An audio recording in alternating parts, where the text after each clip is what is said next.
નમસ્કાર દર્શક મિત્રો, સમાચારની વાત કરવામાં આવે તો ટી20 વર્લ્ડ કપમાં ભારતના શાનદાર વિજયના પગલે વેરાવળમાં જશ્નનો માહોલ જોવા મળ્યો। ટી20 વર્લ્ડ કપમાં ભારતના શાનદાર વિજયના પગલે વેરાવળમાં જશ્નનો માહોલ જોવા મળ્યો હતો। વેરાવળના ટાવર ચોક ખાતે મધ્યરાત્રિએ ક્રિકેટ પ્રેમીઓનો મોટો સમૂહ ઉમટી પડ્યો હતો અને ભવ્ય આતિશબાજી સાથે દિવાળી જેવો માહોલ સર્જાયો હતો। ભારત માતા કી જય અને વંદે માતરમના નારા તેમજ ભારતના ઝંડા સાથે વેરાવળના ટાવર ચોકમાં ઢોલ નગારાના તાલે ક્રિકેટ પ્રેમીઓ ઝૂમી ઉઠ્યા હતા।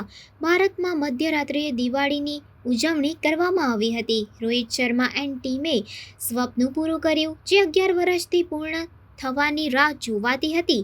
દક્ષિણ આફ્રિકાની ટીમે 177 રનનો ટાર્ગેટ સરળતાથી પૂરો કરી રહી હતી, પરંતુ ભારતીય બોલરોને આ મંજૂર ન હતું। દક્ષિણ આફ્રિકાના હાથમાંથી જીત છીનવી લઈ ટી20 વર્લ્ડ કપ ભારતે કબજે કરી લીધો છે।